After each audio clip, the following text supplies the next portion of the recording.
Assalamualaikum warahmatullahi wabarakatuh.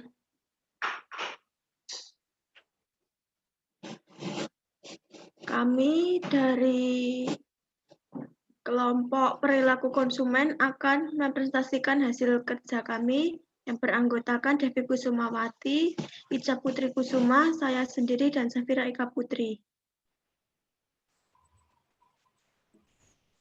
Untuk pertama dijelaskan oleh Mbak Devi.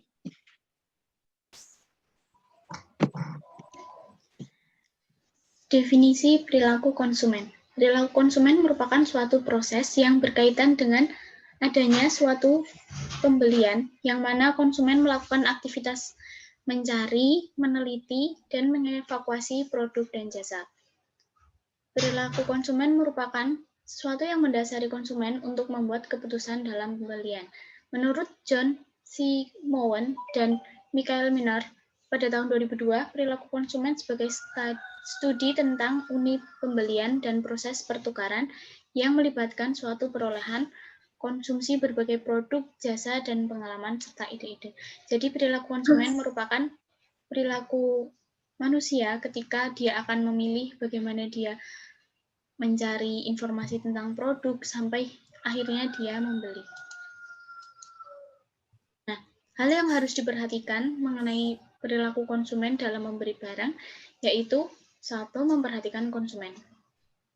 Di sini merupakan kemampuan untuk mempercayai dan mempengaruhi kepada konsumen mengenai suatu produk. Kemampuan itu biasanya dipelajari oleh para seller atau penjual. Kemudian, motivasi dan perilaku konsumen. Motivasi dan perilaku konsumen dapat kita ketahui melalui penelitian yang terstruktur mengenai bagaimana motivasi dan perilaku konsumen itu dapat terbentuk agar nantinya bisa untuk memperbaiki strategi dalam penjualan dan penawaran jasa. Nah, di dalam motivasi dan perilaku konsumen ini dipengaruhi oleh afeksi, kognisi, hubungan, dan hubungan afeksi dan kognisi. Nah, di sini afeksi merupakan emosi terhadap suatu produk di mana dia menyukai atau tidak menyukai suatu produk dan bagaimana keyakinan konsumen terhadap produk tersebut. Yang kedua, kognisi. Kognisi merupakan pemikiran dan keyakinan mengenai suatu produk. Di sini berupa pengetahuan konsumen mengenai produk, kualitas produk, manfaat produk, penggunaan produk, dan lain-lain. Nah, hubungan afeksi dan kognisi yaitu berupa hubungan sebab akibat, yang mana ketika konsumen itu memiliki emosi terhadap suatu produk, misal produk A, tetapi dia juga memiliki kognisi, memiliki pengetahuan yang bagus mengenai kualitas produk A, kemudian tentang bagaimana kandungan dalam suatu produk A, maka akan mempengaruhi perilaku untuk keputusan konsumen untuk membeli suatu produk. Begitu pula ketika afeksi dan kognisi konsumen itu kurang baik, maka bisa saja menimbulkan perilaku tidak jadi membeli dari konsumen. Nah, jenis perilaku konsumen dalam membeli, yaitu ada rasional dan perilaku konsumen. Di sini yang pertama, ciri yang perilaku rasional. Perilaku pada konsumen dengan perilaku rasional, dia akan memilih produk berdasarkan kualitas produk, kebutuhan konsumen, dan juga manfaat yang dia dapat dari suatu produk. Sedangkan pada perilaku konsumen atau konsumtif akan berlaku bahwa konsumen membeli berdasarkan sesuatu yang sedang tren, bukan karena dia memang membutuhkan, dan cenderung lebih memilih berdasarkan merek atau brand suatu produk, bukan karena kualitas yang dan kebutuhan yang disesuaikan dengan dirinya. Nah, pada perilaku konsumen ini biasanya konsumen membeli karena gengsi atau karena ingin terlihat wah di kalangan sosialnya. Kemudian proses pembentukan perilaku konsumen. Pembelajaran sikap, yaitu meliputi classical conditioning, instrumental conditioning, cognitive learning theory, information processing. Nah, di dalam pembelajaran sikap, ini membahas bagaimana informasi itu diperoleh oleh konsumen dan dapat berpengaruh di dalam mengambil peran untuk membentuk perilaku konsumen, apakah dia akan membeli atau tidak jadi membeli. Dan kedua, sumber pengaruh terhadap pembentukan sikap.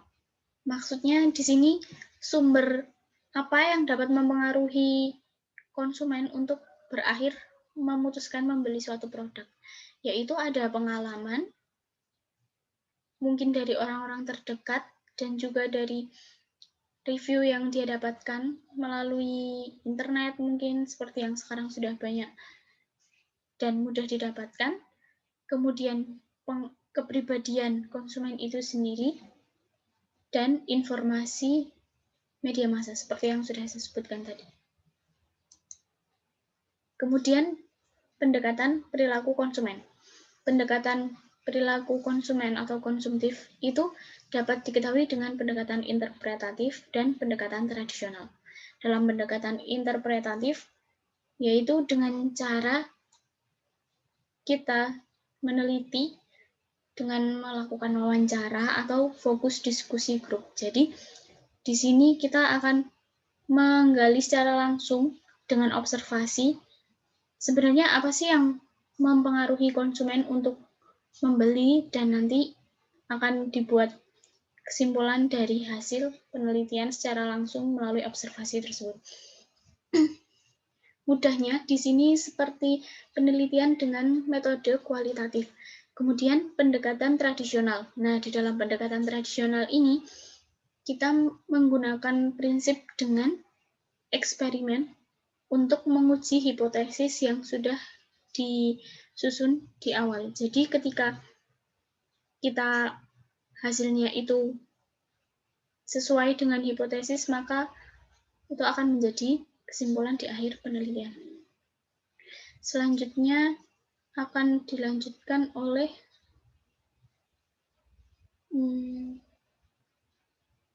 Safira.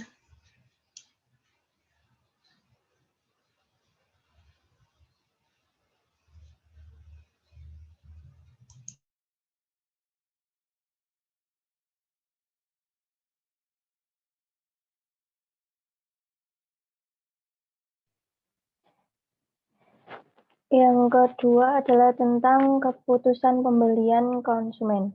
Definisi dari pengambilan keputusan konsumen sendiri adalah sebuah proses yang terdiri dari beberapa tahap, yaitu pengenalan kebutuhan, pencarian informasi, evaluasi alternatif sebelum pembelian, konsumsi, dan evaluasi sesudah pembelian menurut Angel 2000.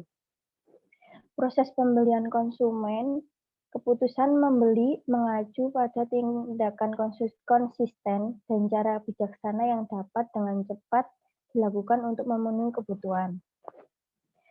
Keputusan membeli merupakan kegiatan pemecahan masalah yang dilakukan individu dalam pemilihan alternatif perilaku yang sesuai dari dua alternatif perilaku atau lebih, dan dianggap sebagai tindakan yang paling tepat dalam membeli dengan terlebih dahulu melalui tahapan proses pengambilan keputusan.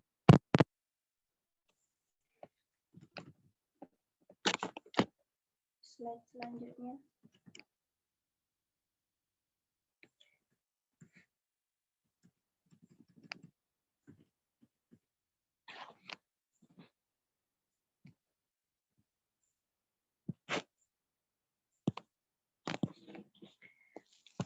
Dalam tahap mengambil keputusan ada 5. Yang pertama adalah problem recognition atau pengenalan masalah. Jadi dalam proses pembelian oleh konsumen diawali sejak pembeli mengenali kebutuhan atau masalahnya sendiri. Kebutuhan tersebut dapat ditimbulkan oleh beberapa rangsangan internet atau internal atau eksternal. Contoh dari rangsangan internal terjadi pada salah satu kebutuhan umum atau seperti lapar, haus. yang telah mencapai ambang batas. Jadi harus mulai mencari pendorongnya itu gimana. Para pemasar perlu meneliti konsumen untuk memperoleh jawaban apakah kebutuhan yang dirasakan atau masalah yang timbul itu menyebabkan semua itu muncul atau tidak, serta bagaimana kebutuhan atau masalah tersebut menyebabkan seorang mencari produk tertentu. Yang kedua adalah information search atau pencarian informasi. Setelah konsumen terangsang untuk membeli kebutuhannya, maka konsumen akan pencarian informasi dapat bersifat aktif atau pasif, internal atau eksternal. Contoh pencarian informasi yang bersifat aktif dapat berupa kunjungan ke toko atau membuat perbandingan harga antara toko yang satu dengan toko yang lainnya.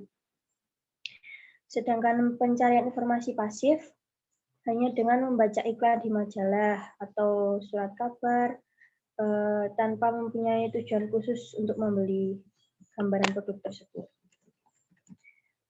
Pencarian internal ke memori untuk menentukan solusi yang memungkinkan. Jika proses pencarian tidak dapat dilakukan melalui pencarian internal, maka dapat difokuskan ke pencarian eksternal. Contoh pencarian eksternal adalah sumber pribadi, teman, omongan dari mulut ke mulut. Yang kedua bebas seperti kelompok konsumen, iklan atau pengalaman langsung dalam mengunjungi toko. Dan yang ketiga adalah alternative evaluation atau evaluasi alternatif. Setelah melakukan pencarian informasi, sebanyak mungkin selanjutnya konsumen harus melakukan evaluasi atau penilaian tentang beberapa alternatif tersebut.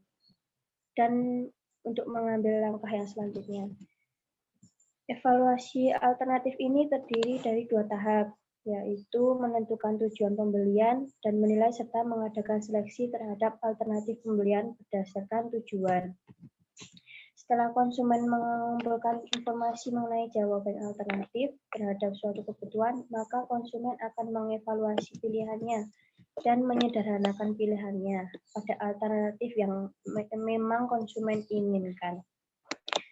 Yang keempat adalah purchase decision atau keputusan pembelian. Setelah tahap-tahap tersebut dilakukan, saatnya bagi pembeli untuk menentukan pengambilan keputusannya. Apakah jadi membeli atau tidak. Jika kepuasan menyangkut jenis produk, bentuk produk, merek, penjual, kualitas, dan lain sebagainya. Yang kelima adalah post-purchase behavior atau perilaku pasca pembelian. Jadi, pemasar harus memperhatikan konsumen setelah melakukan pembelian produk. Setelah membeli suatu produk, konsumen akan mengalami beberapa tingkat kepuasan atau tidak ada kepuasan sama sekali. Ada kemungkinan bahwa konsumen atau pembeli memiliki ketidakpuasan setelah melakukan pembelian karena harga yang terlalu mahal atau mungkin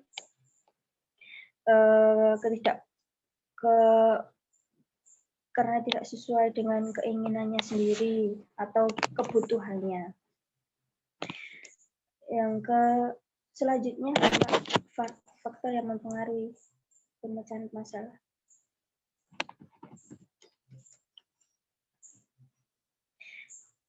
Yang selanjutnya adalah faktor mempengaruhi pemecahan masalah. Yang pertama, alternatif dibedakan dengan cara relevan. Misalnya, pembelian rumah alternatifnya harus lingkungannya yang bersih, rapi, tidak banjir, di dekat perkotaan, dan transportasinya mudah. Atau bisa dengan bahan baku dari pembuatan rumah tersebut, dan lain sebagainya, atau bisa juga harga. Yang kedua, tersedianya waktu yang memadai untuk pertimbangan yang mendalam dalam membeli produk. Yang ketiga, terdapat keterlibatan yang tinggi yang menyertai pembeli. Yang keempat, terdapat keterlibatan lingkungan dalam membeli produk tersebut. Yang selanjutnya, dalam pembelian konsumen dikategorikan dalam 2 macam. Yang pertama, pembelian terencana atau planned purchasing. Yang kedua adalah pembelian tidak terencana atau unplanned purchasing. Yang pertama, pembelian terencana adalah perilaku pembelian di mana keputusan tentang item yang dibeli telah diambil sebelum konsumen masuk ke dalam toko. Yang kedua, perilaku pembelian di mana konsumen tidak mempertimbangkan sebelumnya untuk membeli produk dan mempertimbangkan untuk membeli, tapi belum memutuskan untuk membeli produk tersebut atau tidak. Itu adalah pembelian tidak terencana. Yang selanjutnya akan dijelaskan oleh Ica Putri.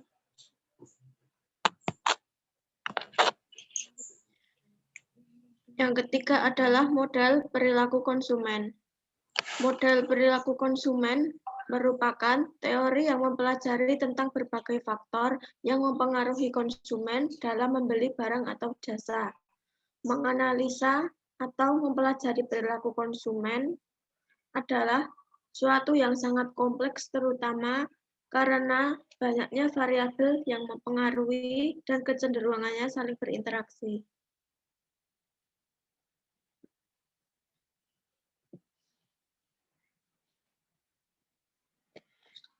Selanjutnya, peran konsumen dalam membeli.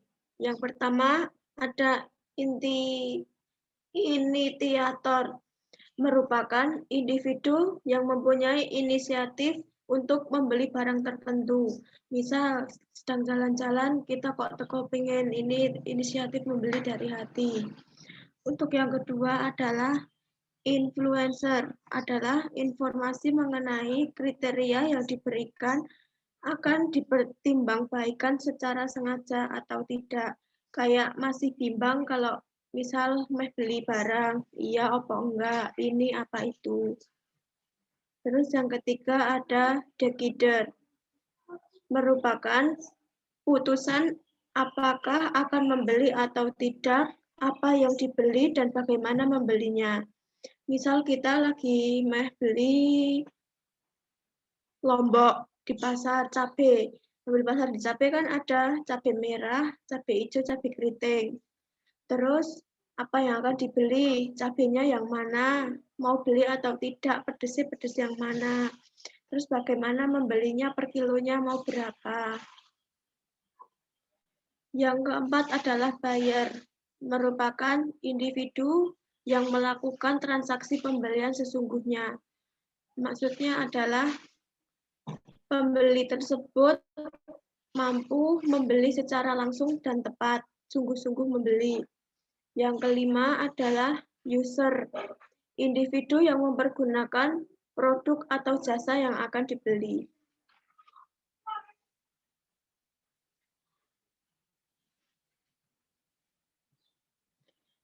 Yang ketiga adalah fungsi model perilaku konsumen. Tujuan utama dari suatu model yaitu untuk mempermudah dalam mempelajari apa yang telah diketahui mengenai perilaku konsumen. Ada 4 fungsi model perilaku konsumen. Yang pertama ada deskriptif, merupakan hubungan antara pendalaman langkah-langkah yang diambil konsumen dalam memutuskan suatu pembelian. Yang kedua ada prediksi. Konsumen akan mengingat merek produk yang paling mudah diingat. Yang ketiga adalah eksplanasi, yaitu mengapa konsumen sering membeli produk tersebut. Yang keempat adalah pengendalian, merupakan aktivitas konsumen yang akan mendatang.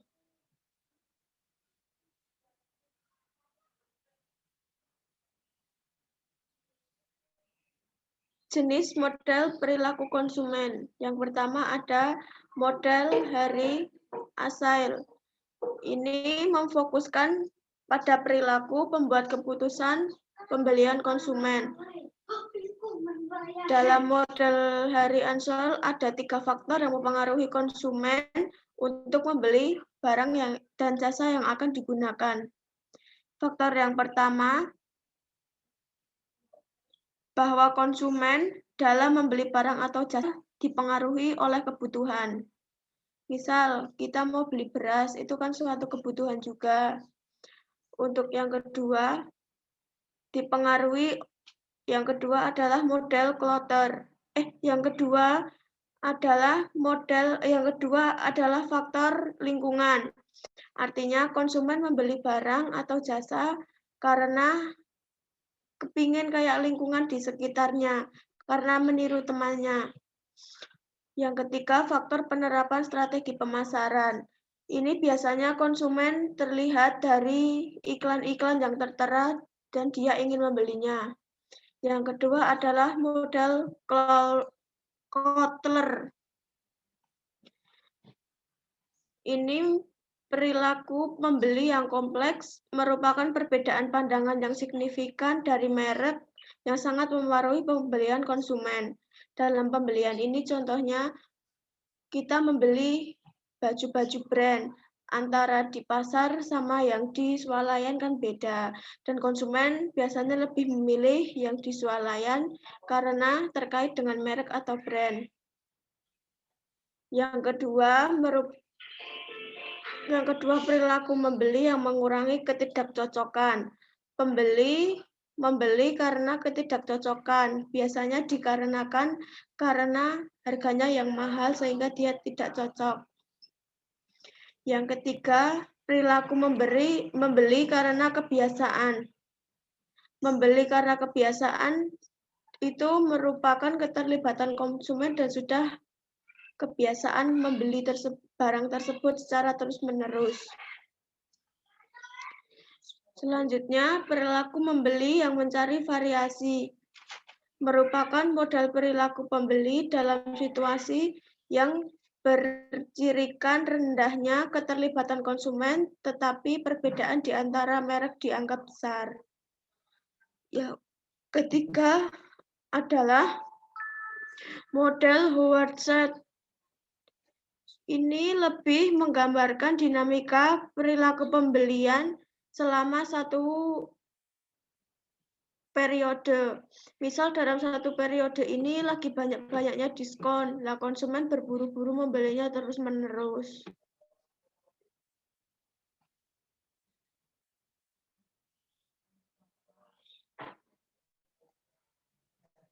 Selanjutnya akan dijelaskan oleh Ica Putri.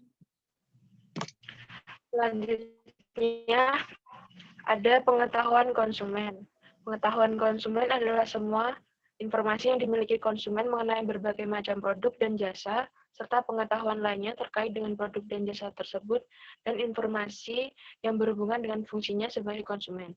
Para ahli psikologi kognitif membagi pengetahuan ke dalam pengetahuan deklaratif dan pengetahuan prosedur. Pengetahuan deklaratif adalah fakta subjektif yang diketahui. Pengetahuan mengenai bagaimana fakta-fakta tersebut digunakan terbagi menjadi 2 kategori, yaitu episodik dan semiotik.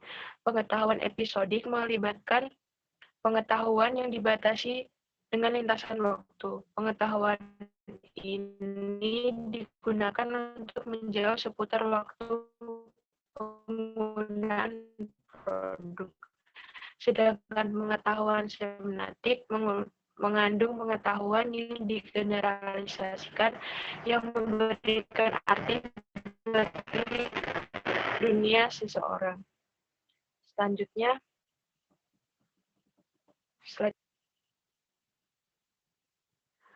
Mowen dan Minor membagi pengetahuan konsumen menjadi 3 kategori. Yang pertama, pengetahuan objektif, yaitu informasi yang benar mengenai kelas produk yang disimpan di dalam memori jangka panjang konsumen.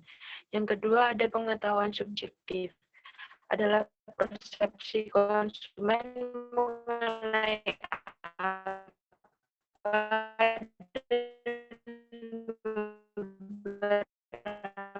berapa banyak yang diketahui mengenai kelas produk. Yang ketiga, informasi mengenai pengetahuan lainnya.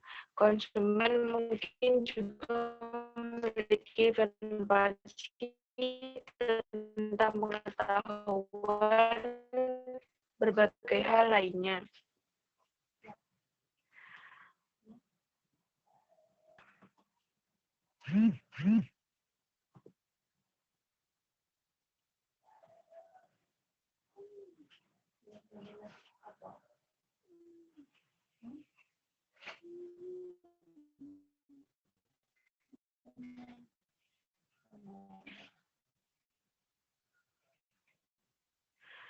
Yang selanjutnya yaitu jenis pengetahuan konsumen. Yang pertama, pengetahuan produk.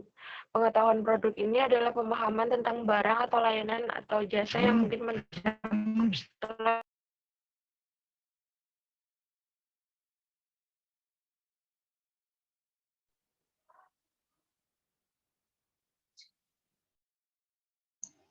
Oke, di sini saya lanjutkan mengenai pengetahuan produk, jenis pengetahuan konsumen.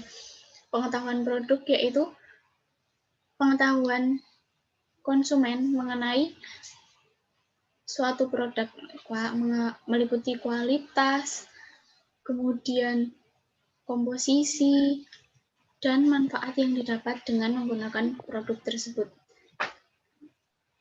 Kemudian pengetahuan pembelian. Nah, pengetahuan pembelian ini meliputi apa yang dia dapatkan ketika dia membeli itu. Jadi benefit atau manfaat yang akan dia rasakan dengan menggunakan produk itu. Apakah karena dia akan merasakan efek yang baik atau merasa nyaman dengan produk tersebut dan lain-lain. Kemudian pengetahuan pemakaian. Nah, misal kita membeli suatu produk, kita tentunya mempertimbangkan gimana sih fungsi dari produk tersebut, gimana sih cara mengoperasikan dari produk tersebut. Nggak mungkin kan untuk konsumen akan membeli suatu produk yang dia sendiri belum mengetahui tentang cara pemakaian dan pengoperasian produk tersebut. Jadi itu akan mempengaruhi si konsumen akan membeli produk atau tidak.